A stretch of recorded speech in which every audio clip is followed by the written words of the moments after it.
নমস্কার। আশা করি সকলেই ভালো আছেন, সুস্থ আছেন। আপনাদের ভালো থাকার ও সুস্থ থাকার শুভেচ্ছা জানিয়ে শুরু করছি আজকের কাহিনী। কাহিনীর নাম চিতা কাহিনী। লেখক রণজিৎ রায়। আমি আজ এই কাহিনী লেখকের ভাষায় আপনাদের পড়ে শোনাব। আমার শিকারের অভিজ্ঞতা গুন্ডা হাতি এবং বাঘ। এই দুই প্রাণীর পরেই চিতাবাঘের স্থান, অন্তত আমাদের বাংলাদেশে। বড় শিকারের তালিকায় ভারতবর্ষের প্রাণীদের মধ্যে আরও দুটি জন্তুর নাম স্থান পায়। তারা হচ্ছে বুনো মহিষ এবং গৌর। কিন্তু এই দুটি শক্তিশালী জানোয়ারকে শিকার করবার কোনো সুযোগ আমার হয়নি। তার কারণ বুনো মহিষ বাংলাদেশে ১০০ বছরেরও আগে নিশ্চিহ্ন হয়ে গিয়েছে এবং বাইসন এখন মাত্র উত্তরবঙ্গের কয়েকটি জায়গায় দেখা যায় এবং তাদের সযত্নে পুরোপুরি রক্ষা করবার ব্যবস্থা করা হয়েছে। সুতরাং এই চিতাবাঘ শিকার সম্বন্ধেই আমার কয়েকটি অভিজ্ঞতার বর্ণনা দেব। চিতাবাঘ শিকারের গল্পের শুরু করবার আগেই এই জন্তুটির আকার প্রকার সম্বন্ধে একটু পরিচয় বোধহয় করে দেওয়া ঠিক হবে। যদিও সাধারণভাবে চিতাবাঘকেও বাঘ বলা হয়, এই জন্তুটি ডোরাকাটা আসল বাঘের থেকে সম্পূর্ণ এবং আরেকটি পৃথক গোষ্ঠীর প্রাণী। এদের আকৃতি এবং প্রকৃতিতেও বড় বাঘের সঙ্গে অনেক পার্থক্য আছে।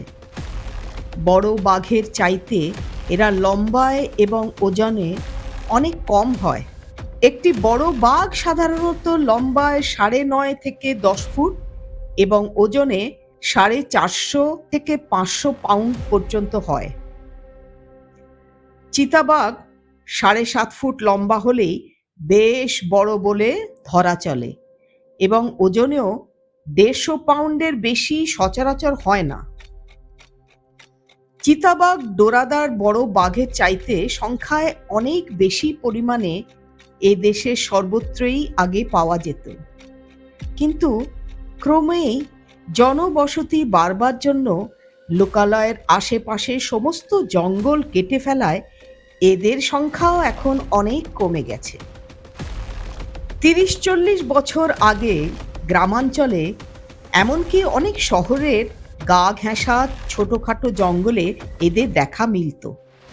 আমি ১৯৪২ সালে বগুড়া জেলার শেরপুর শহরে চিতাবাঘের দৌরাত্ম্যের অনেক ঘটনার খবর শুনেছি এবং আমার প্রথম চিতাবাঘটি সেখানেই শিকার হয়েছিল। এরপরেই ১৯৪৬ সালে জলপাইগুড়ি জেলার একটি বড় ব্যবসা কেন্দ্র গয়েরকাটার মাঝখানে একই দিনে ১৫ মিনিটের মধ্যে দুটি চিতাবাঘ বেশ অপ্রত্যাশিতভাবে এবং একটু নাটকীয় পরিস্থিতিতেই শিকার করতে পেরেছিলাম। সে গল্প একটু পরেই বলবো। তারও পরে ১৯৪৯ সালে কৃষ্ণনগর শহরের উপকণ্ঠে একই দিনে খুব অল্প সময়ের মধ্যে পরপর দুটি চিতাবাঘ শিকারের ঘটনাও আমার মনে পড়ছে। কৃষ্ণনগরের সেই জায়গায় এখন সমস্ত জঙ্গল সাফ হয়ে মানুষের বসতি গড়ে উঠেছে। চিতাবাঘের সর্বাঙ্গে ডোরা কাটার বদলে চাকা চাকা কালো দাগ থাকে এবং এই জন্যই ঝোপ জঙ্গলের মধ্যে আলো ছায়ার নকশার ভেতর দিয়ে এদের গায়ের রং এমন বেমালুমভাবে মিশে যায় এবং একাকার হয়ে যায় যে স্থির হয়ে লুকিয়ে থাকলে অনেক সময় ২-৩ হাত দূর থেকেও এদের দেখা যায় না। তার উপর শরীরকে গুটিয়ে আত্মগোপন করবার ক্ষমতা এদের এতই আশ্চর্য রকমের যে সেখানে একটি খরগোশও লুকিয়ে থাকা অসম্ভব বলে মনে হয়। তেমন ছোট একগোছা ঘাসের পেছনেও চিতাবাঘ বেমালুম আত্মগোপন করে থাকতে পারে। চিতাবাঘের চলাফেরা এমন লঘু এবং সাবলীল যে বনের অন্য সব জন্তুই এ বিষয়ে তার কাছে হার মানে। এর গতির ক্ষিপ্রতাও প্রায় অবিশ্বাস্য রকমের। চিতাবাঘ যখন কাউকে আক্রমণ করে তখন তার শরীরটা স্পষ্ট দেখাই যায় না, কেবল একটা বিদ্যুতের ঝলকের মতো মনে হয়। তার উপরে সে অসীম সাহসী এবং বুদ্ধিমান, এবং আহত হলে একেবারে মরিয়া হয়ে ওঠে। এই সব কারণে অনেক নামজাদা অভিজ্ঞ শিকারী চিতাবাঘকে সবচেয়ে বিপজ্জনক জন্তু বলে মনে করেন। আমিও এই বিষয়ে তাদের সাথে একমত। এই বিপদের সম্ভাবনা অবশ্য কেবল পায়ে হেঁটে শিকারের সময়ই।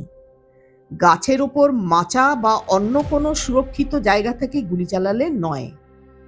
আমি যতগুলি চিতাবাঘ শিকার করেছি তার সবগুলির ঘটনা কথা লেখবার জায়গা এখানে হবে না।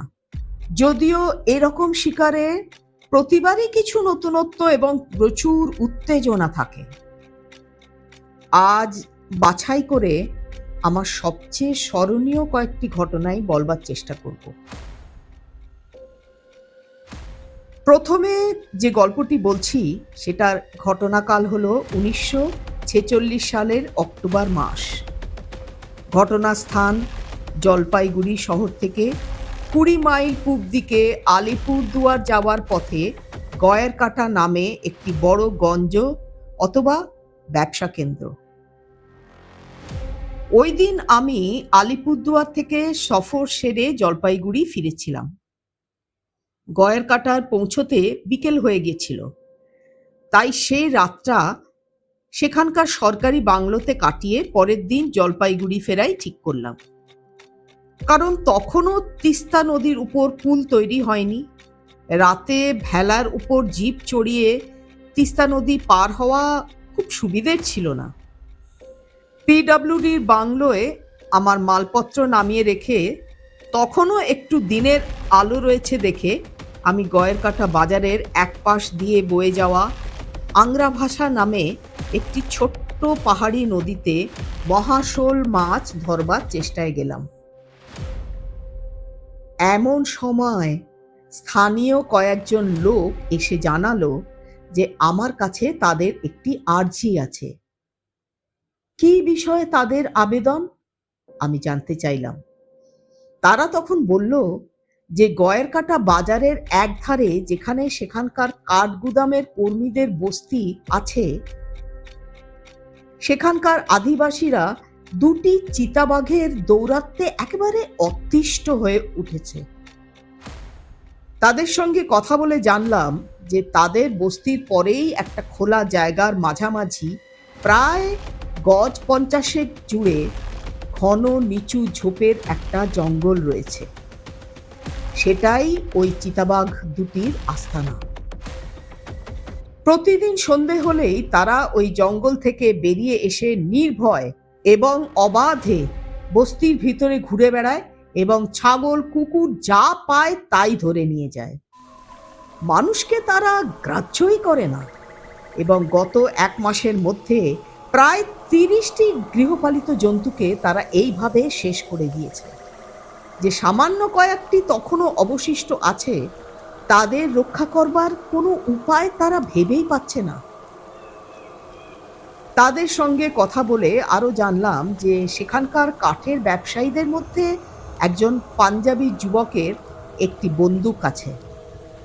সে ওই বাঘ দুটিকে মারবার চেষ্টায় একদিন বস্তির গা ঘেঁষা একটি গাছে মাচা বেঁধে কয়েকজন সঙ্গীকে নিয়ে তাতে চড়ে বসেছিল। মাচার নিচে খুব কাছেই একটি ছাগলকে টোপ হিসাবে বেঁধে রাখা হয়েছিল। অনভিজ্ঞ শিকারীরা জানতো না যে চিতাবাঘের নজর কত তীক্ষ্ণ এবং বুদ্ধি তাদের চাইতে কত বেশি। সন্ধে হওয়ার একটু পরেই একটা চিতার শিকারীদের পেছন দিক দিয়ে সন্তর্পণে এসে মাচার তলায় কিছুক্ষণ বসে থেকে পরিস্থিতিটা ঠিকমতো বুঝে নিল। তারপর বিদ্যুৎ বেগে বেরিয়ে এসে এক নিমেষে বাচ্চা ছাগলের ঘাড় কামড়ে ধরে এক ঝটকায় বাঁধন দড়ি ছিঁড়ে ছাগলটিকে নিয়ে মাচার তলায় ফিরে গেল এবং সেইখানে বসেই পরম নিশ্চিন্তে সেটিকে খেয়ে নিজে অন্তর্ধান হলো। শিকারীরা শব্দ শুনে ঘটনাটা অনুমান করতে পারলেও মাচার নিচে ঠিক কি ঘটছে তা দেখা তাদের পক্ষে সম্ভব ছিল না। গুলি করবার কোনো উপায়ও ছিল না। স্বাভাবিক কারণেই বাঘের উপস্থিতির সময় মাচা থেকে নেমে কি ঘটছে তা দেখবার সাহসও কারো হয়নি। এই পূর্ব বৃত্তান্ত শোনবার পর আমি জিজ্ঞাসা করলাম, বাঘেরা রাতে কোনো সময় শিকার খুঁজতে বেরোয়? সবাই সমস্বরে জানালো যে সন্ধ্যের অন্ধকার হতে না হতেই তারা জঙ্গলের আশ্রয় ছেড়ে বেরিয়ে পড়ে, তার আশেপাশের খোলা মাঠে ঘোরাফেরা করতে থাকে এবং সুযোগ পেলেই বস্তির মধ্যে ঢুকে পড়ে শিকারের খোঁজে। যতক্ষণ আমাদের মধ্যে এই সব কথাবার্তা চলছিল তারই মধ্যে আমি একটি মহাশোল মাছ ধরে ফেলেছিলাম। সেটা নিয়ে বাংলোয় ফিরে গিয়ে আমার লোকজনকে রাতের রান্নার ব্যবস্থা করতে বললাম।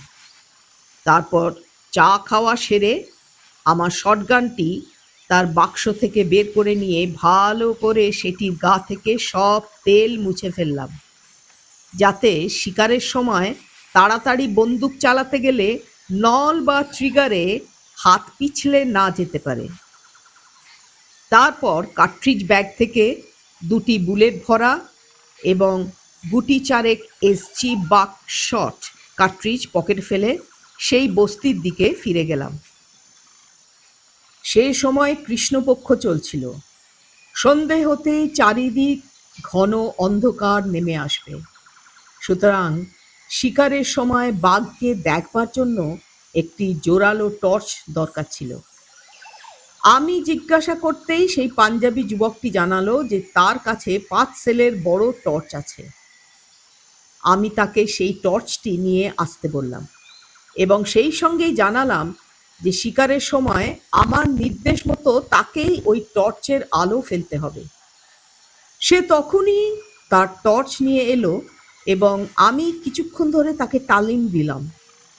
আমি যখন বন্দুক ওঠাবো তখন কিভাবে আমার ডান কাঁধের উপর দিয়ে আলো ফেলতে হবে যাতে একই সময় আমার বন্দুকের নল এবং দূরের লক্ষ্যবস্তুর ওপর ঠিক মতন আলো পড়ে, এই কৌশলটুকু তাকে শেখাতেই আমার বেশ কিছুক্ষণ কসরত করতে হয়েছিল। আমার সঙ্গে দেখা করতে আসবার সময় যুবকটি ধোপদুরস্ত সাদা রঙের পোশাক পরে এসেছিল।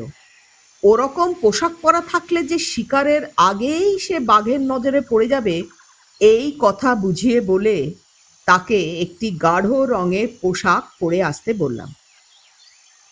একটু পরেই সে একটা লম্বা কালো রঙের কোট গায়ে চড়িয়ে ফিরে এলো। বাঘদের কি করে কাছে আনা যাবে তখন সেই ফন্দি ভাবতে হলো। স্থানীয় লোকেরা সবাই জানালো যে ওই বাঘ দুটি মানুষকে বিন্দু মাত্র ভয় করে না এবং সন্ধেবেলায় বস্তির মধ্যে লোকজন চলাফেরা করলেও তারা দূরে সরে থাকবে না। আমি তখন তাদের একটি ছাগল জোগাড় করে আনতে বললাম এবং ভাগ্যক্রমে সেটা অল্প কিছুক্ষণের মধ্যেই পাওয়া গেল। ওই বস্তিটি একটি সোজা পথের দুধারে সারি বাঁধা কয়েকটি কুঁড়ে ঘরের সমষ্টি মাত্র, আর সেই পথটি জঙ্গলের দিকের মাঠের কিনারায় যেখানে শেষ হয়েছে সেখানে আড়াআড়িভাবে তৈরি একটি বেশ লম্বা আর উঁচু চালা ঘর। এই ঘরটিতে বস্তির লোকেদের রান্না খাওয়ার ব্যবস্থা ছিল। আমি ঠিক করলাম এই চালা ঘরটির বাইরে একটি কোণায় আমি নিজেকে আড়াল করে মাঠ এবং জঙ্গলের দিকে মুখ করে দাঁড়াবো এবং টর্চধারী যুবকটি আমার ডান কাঁধের ঠিক পেছনে দাঁড়াবে। ব্যবস্থাটা আমার সঙ্গীকে বুঝিয়ে দিয়ে আমি ছাগলটিকে আমার সামনে 10-12 গজ দূরে মাটিতে একটি খোঁটা পুঁতে তার সঙ্গে একটি সরু শেকল দিয়ে বেঁধে রাখতে বললাম। এইসব ব্যবস্থা শেষ হবার আগেই সন্ধ্যার অন্ধকার বেশ ঘন হয়ে এসেছিল। আমি যেখানে নিজেকে আড়াল করে দাঁড়িয়েছিলাম সেখানে উঁকি মেরে দেখলাম ছাগলটিকে আর দেখা যাচ্ছে না। ছাগল বেঁধে চিতাবাঘ শিকার করার একটি বিশেষ অসুবিধা হলো এই যে ওইভাবে একা বাঁধা থাকলে ছাগলটি ভয় পেয়ে ডাকতে থাকে এবং ডাক শুনেই চিতাবাঘ তাকে ধরবার জন্য চলে আসে। কিন্তু চিতাবাঘকে দেখবা মাত্রই ভয়ে ছাগলের ডাক একেবারে বন্ধ হয়ে যায়। সেই জন্য বাঘের এসে ছাগলকে না ধরা পর্যন্ত বাঘকে দেখা সম্ভব নয় এবং সেই কারণেই আগে থেকে তার উপর গুলি চালিয়ে ছাগলটিকে বাঁচানো সম্ভব নয়। আমরা প্রস্তুত হয়ে দাঁড়াবার মিনিট 5 মধ্যেই হঠাৎ ছাগলের ডাক বন্ধ হয়ে গেল এবং আমিও তৎক্ষণাৎ সতর্ক হয়ে হাতের বন্দুক ঠিকঠাকভাবে ধরে দাঁড়ালাম। আর তার কয়েক মুহূর্ত পরেই একটি শিকলের ঝনঝনানি এবং সামনে ঝটাপটির শব্দ শুনতে পেলাম। আমার ইঙ্গিত পেয়েই আমার সঙ্গী যুবকটি ছাগলের ওপর টর্চের আলো ফেলতেই দেখলাম একটি চিতাবাঘ ছাগলটির ঘাড় কামড়িয়ে ধরে টানছে। বাঘের মুখ আমাদের দিকে ফেরানো ছিল। টর্চের আলোয় তার চোখ দুটি সবুজ রঙের উজ্জ্বল ইলেকট্রিক বাল্বের মতন জ্বলে ওঠে। পরের মুহূর্তেই সেই ছাগলটিকে ছেড়ে দিয়ে মস্ত এক লাফে আমার ডান দিকে পালালো এবং আমিও শূন্যে সেই লাফের উপরই গুলি করলাম। তারপরেই এক নিমেষে রাতের অন্ধকারে বাঘ অদৃশ্য হয়ে গেল। ওই এক মুহূর্ত সময়ের মধ্যে গুলি করায় বাঘের গায়ে গুলি লেগেছে কি না ঠিক বোঝা গেল না, কারণ চিতাবাঘ খুব কঠিন আঘাত পেলেও কোনো শব্দ করে জানতে দেয় না যে সে জখম হয়েছে। আমার ডান নলের একটি বুলেট ভরা টোটা ছিল আর বাঁ নলে এসজি ছড়রা মানে বাকশট ভরা টোটা রেখেছিলাম, কারণ ভেবেছিলাম হয়তো 30-40 গজ দূর থেকেও বাঘকে গুলি করবার সুযোগ হতে পারে। তত দূর পাল্লায় বাকশটের চেয়ে একটি বড় বুলেটই বেশি কার্যকরী হবে বলে তখন আমার ধারণা ছিল।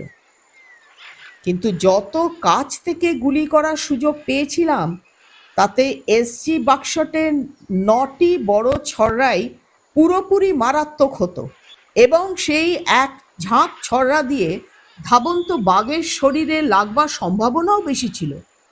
কিন্তু আমি ডান নলেই গুলি চালিয়েছিলাম।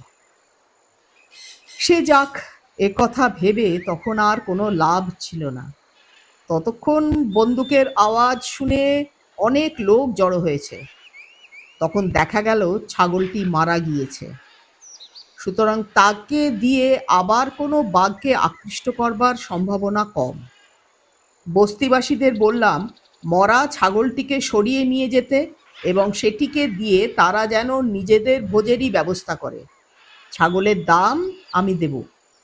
আরও বললাম এই বাঘটি যেমন ধূর্ত এবং সাহসী, যদি অন্য কোনো টোপের ব্যবস্থা করা যায় তাহলে হয়তো সে আবার আসতে পারে, কিন্তু এবারে আর ছাগল নয়, তারা যদি একটি কুকুর জোগাড় করতে পারে তাহলে বেশি সুবিধে হবে, কারণ কুকুর বাঘকে এগিয়ে আসতে দেখলে ভয় চুপ করবে না, বরং আরও বেশি চেঁচিয়ে ডাকবে।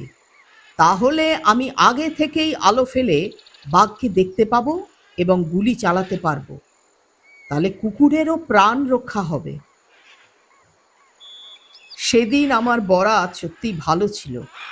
অল্পক্ষণের মধ্যেই বস্তির লোকেরা একটি সুন্দর চেহারা জোয়ান কুকুর এনে হাজির করল। কুকুরটির উজ্জ্বল চোখ এবং সপ্রতিভ আর সাহসী ভাবভঙ্গি দেখে আমার এক নজরেই তাকে বেশ ভালো লেগে গেল। আমি মনে মনে সংকল্প করলাম যে কোনো রকমেই তাকে বাঘ যেন ধরতে না পারে তেমনভাবেই আমাকে সব কিছু করতে হবে। তখন আমার সহকারী পাঞ্জাবি যুবকটিকে আমার প্ল্যান বুঝিয়ে বললাম তাকে কি করতে হবে। আমি জানতাম কুকুরের দৃষ্টিশক্তি এবং ঘ্রাণ শক্তি দুটোই প্রখর, সুতরাং দূর থেকেই সে বাঘকে দেখতে পাবে এবং তখন আরও উত্তেজিত হয়ে সজোরে ডাকতে থাকবে। সেই সময় তখনই তার মাথার ওপর থেকে টর্চের আলো ফেলে দেখতে হবে যে কোন দিকে সে চেয়ে রয়েছে, এবং তৎক্ষণাৎ সেই আলো ঘুরিয়ে ফেললেই বাঘকেও দেখা যাবে। দু একবার এইভাবে টর্চ ফেলাটা তালিম দিয়ে আমরা কুকুরটিকে সেই খোঁটায় বেঁধে বাঘের প্রতীক্ষায় রইলাম। খোঁটায় বাঁধবার সঙ্গে সঙ্গেই কুকুরটি মাঠের মাঝখানে সেই জঙ্গলটির দিকে তাকিয়ে ডাকতে শুরু করে দিল। আমিও বুঝলাম সে দূরে বাঘের চলাফেরার আভাস পেয়েছে। 2-3 মিনিট পরেই কুকুরটি প্রচন্ড জোরে রেখে উঠল। তৎক্ষণাৎ তার মাথার উপর আলো ফেলে দেখা গেল সে আমাদের কোনাকুনি ডান দিকে এক দৃষ্টে তাকিয়ে চেঁচাচ্ছে। তার দৃষ্টি অনুসরণ করে টর্চ ঘোরাতেই দেখতে পেলাম একটি চিতাবাঘ প্রায় 40 গজ দূরে একেবারে মাটির সঙ্গে মিশে গুঁড়ি মেরে এগোচ্ছে। তার চোখে আলো পড়া মাত্র সে এক পলকে তার বাঁদিকের অন্ধকারে অদৃশ্য হয়ে গেল। আমরাও তখনই আলো নিভিয়ে আবার প্রতীক্ষায় রইলাম। কুকুরও তখন তার স্বাভাবিক স্বরে আবার ডাকতে লাগলো। বোধহয় 5 মিনিটের মধ্যে কুকুরটি আবার হঠাৎ তার সতর্কতায় সংকেতে তীব্র চিৎকার করে উঠল। এবারও আগের মতো তার উপর আলো ফেলে দেখা গেল সে আমাদের কোনাকুনি বাঁদিকে তাকিয়ে ডাকছে, আর সেই দিকে টর্চের আলো ফেলতেই দেখতে পেলাম একটি চিতাবাঘ প্রায় 25 গজ দূরে মাটির সঙ্গে নিজেকে মিলিয়ে দিয়ে একেবারে গুঁড়ি মেরে রয়েছে। তার দৃষ্টি সোজা কুকুরের দিকে। আমি তৎক্ষণাৎ ডান হাঁটু মাটিতে রেখেই বসে বন্দুক ওঠালাম এবং পর মুহূর্তে বাঘও তার মাথা ফিরিয়ে আমাদের দিকে তাকালো। টর্চের আলোয় তার চোখ দুটো জ্বলজ্বল করে উঠল। সেই সঙ্গেই আমি তার 2 চোখের মাঝখানে নিশানা করে বন্দুকের ট্রিগার টিপে দিলাম। এবার বাঁ নলের বাকশটের টোটার গুলি করলাম। গুলির আওয়াজের রেশ মিলিয়ে যেতেই দেখলাম বাঘের মাথা তার সামনে দুটো থাবার উপর নেমে এসেছে। বাকি শরীরটা যেভাবে ছিল ঠিক সেভাবেই নিশ্চল হয়ে রয়েছে। আওয়াজ করা টোটার ফাঁকা খোলটি ততক্ষণে বের করে ফেলে সেই নলে আবার গুলি ভরে নিয়ে আমি উঠে দাঁড়ালাম এবং এক দৃষ্টে লক্ষ্য করলাম বাঘের শরীরে কোনো প্রাণের লক্ষণ দেখা যায় কি না। অত দূর থেকে রাতের আবছা আলোয় নিশ্চিত হওয়া যায় না শিকার সত্যি মরেছে কিনা, এবং একেবারে নিশ্চিত না হয়ে এইরকম জানোয়ারের কাছে অসতর্কভাবে এগোতেও নেই। সুতরাং বন্দুক হাতে একেবারে প্রস্তুত রেখে আস্তে আস্তে এগিয়ে গেলাম এবং টর্চধারীকে আমার ঠিক পিছনে ডান দিক ঘেঁষে চলতে বললাম, যাতে দরকার হলে তৎক্ষণাৎ বন্দুকের নলের উপরে নিশানা করার জন্য আলো পাওয়া যায়। যখন বাঘের 10-12 গজের মধ্যে পৌঁছেছি তখন আমার সঙ্গী হঠাৎ একটা ভয়ার্ত চিৎকার করে পেছন ফিরে দৌড় দিল। অন্ধকারে এভাবে আমাকে ছেড়ে গেলে আমি যে আর বাঘকে দেখতেই পাবো না, এবং তখনও যদি তার প্রাণ থাকে আর শেষ আক্রমণ করতে পারে তাহলে আমার যে কি অবস্থা হবে সে বিষয়ে বোধহয় কোনো কথাই তখন তার খেয়ালে ছিল না। আমিও 2 লাফে তার পেছনে পৌঁছে কোটের কলার ধরে এক হ্যাঁচকা টানে তাকে থামিয়ে দিয়ে প্রচণ্ড এক ধমক দিলাম এবং এক মোচড় দিয়ে তার মুখ এবং টর্চের আলো বাঘের দিকে ফেরালাম। সেই সঙ্গে তাকে ভয় দেখালাম যে সে যদি আবার পালাবার চেষ্টা করে তবে তাকেই আমি গুলি করব। তখন সে ভয় ভয় আমার পিছু পিছু আবার বাঘের দিকে এগোলো। বাঘের 2-3 গজের মধ্যে গিয়ে আমি স্থির হয়ে দাঁড়িয়ে লক্ষ্য করলাম তার নিঃশ্বাস প্রশ্বাস তখনও চলছে কিনা। পেটের কাছটা লক্ষ্য করলেই এ বিষয়ে নিঃসন্দেহ হওয়া যায়, এবং প্রাণ আছে কিনা তা জানবার জন্য এটাই সবচেয়ে নির্ভরযোগ্য উপায়। যখন মিনিট খানিকের মধ্যেও নিঃশ্বাস চলবার কোনো আভাস পেলাম না, তখন আমিও স্বস্তির নিঃশ্বাস ফেললাম এবং তারপর ঝুঁকে নিচু হয়ে বাঘের শরীরের কোথায় কিভাবে গুলি লেগেছে তার খোঁজ করলাম। আমার বন্দুকের নল কিন্তু তখনও বাঘের মাথার সঙ্গে ছোঁয়ানো এবং ট্রিগারের ওপর আঙুল লাগানো ছিল। টর্চের উজ্জ্বল আলোয় দেখা গেল আমার বাকশটের দুটি ছড়রা বাঘের কপালে দুই চোখের মাঝখান দিয়ে গেছে, আর একটি ছড়রা তার বাঁ দিকের চোখের ভেতরে।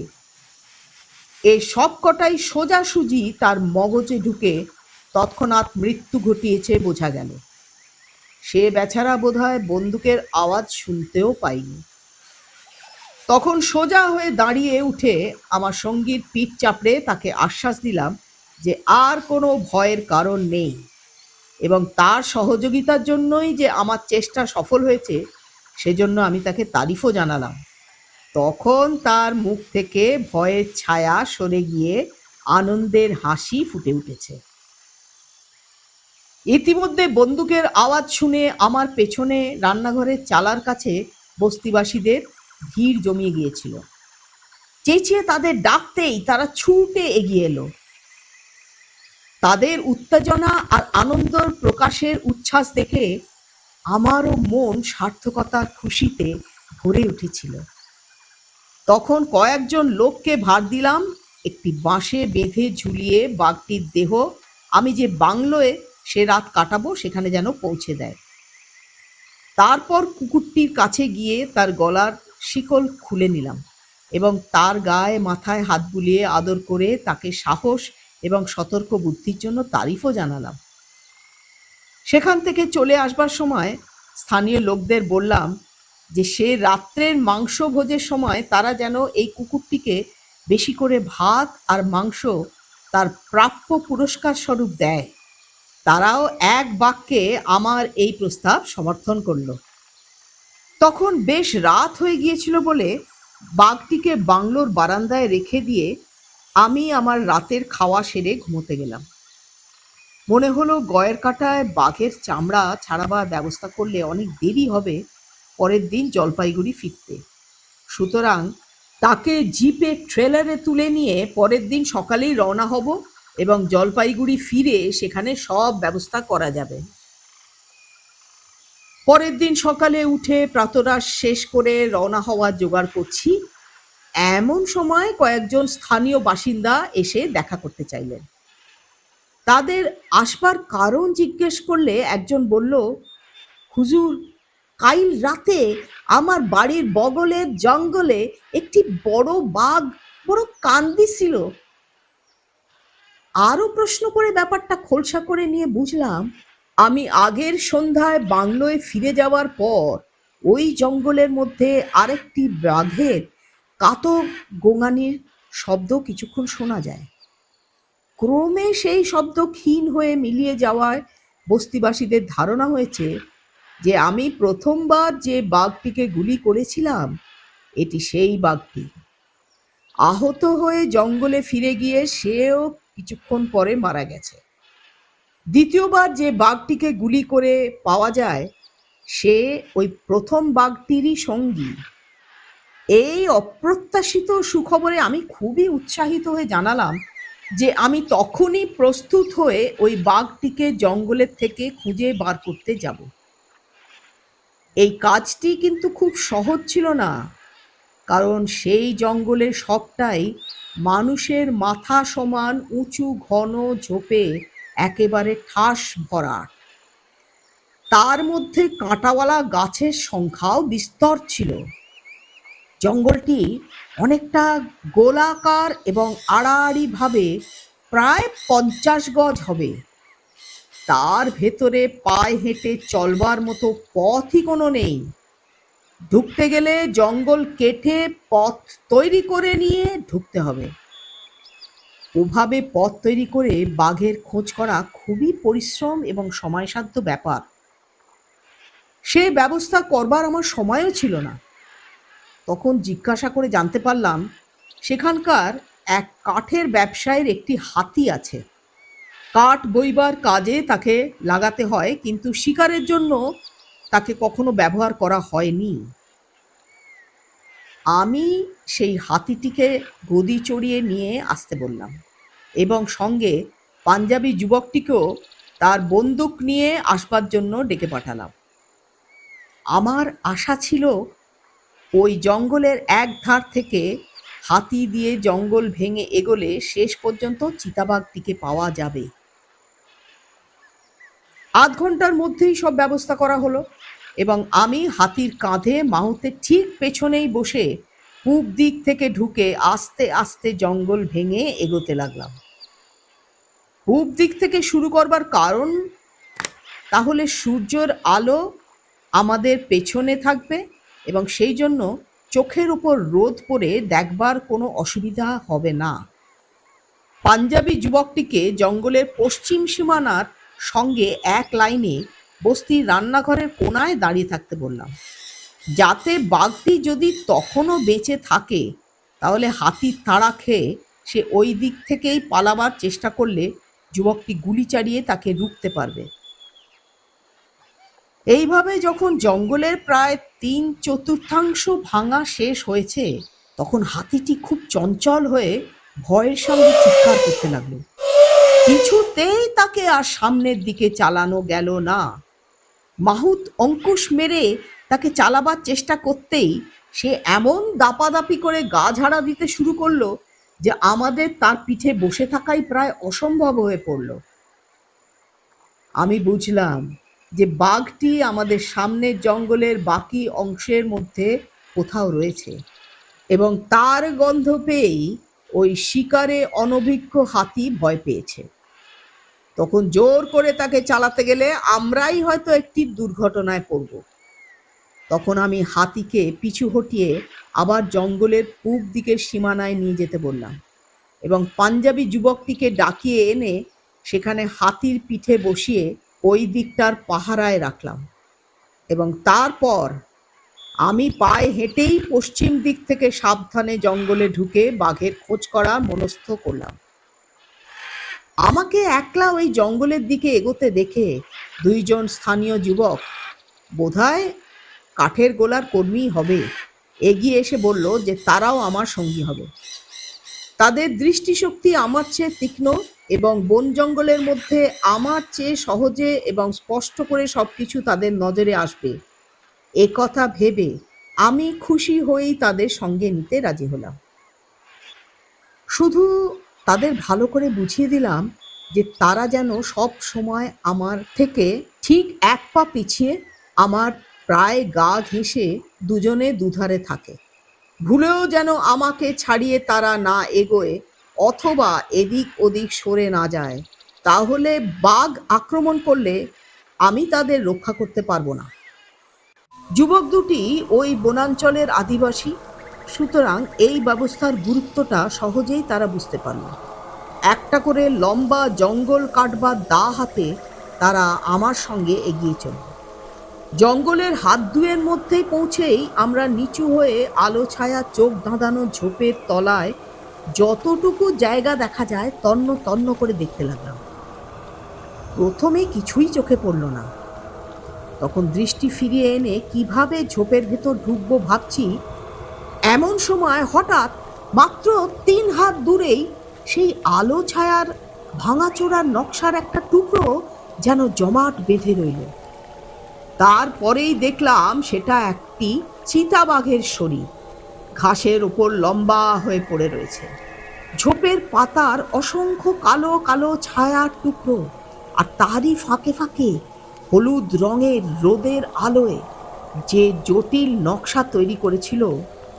চিতাবাঘের গায়ের হলদে চামড়ার উপর চাকা চাকা কালো ফোঁটাগুলি তার সঙ্গে একাকার হয়ে মিলে গিয়ে তাকেও এমন বেমালুম অদৃশ্য করে দিয়েছিল যে আমরা অত কাছ থেকেও তাকে প্রথমে দেখতেই পাইনি।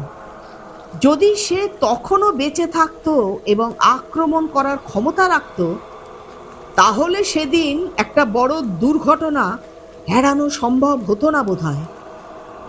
আমি লক্ষ্য করে দেখে যখন নিঃসন্দেহ হলাম যে চিতাটি আর বেঁচে নেই, তখন গুঁড়ি মেরে ঝোপের ভিতর ঢুকে লেজ ধরে তাকে টেনে বাইরে আনলাম। সেখানে তার শরীরটি উল্টে দেখে নিলাম আমার গুলিটি কোথায় লেগেছে এবং কিভাবে কাজ করেছে।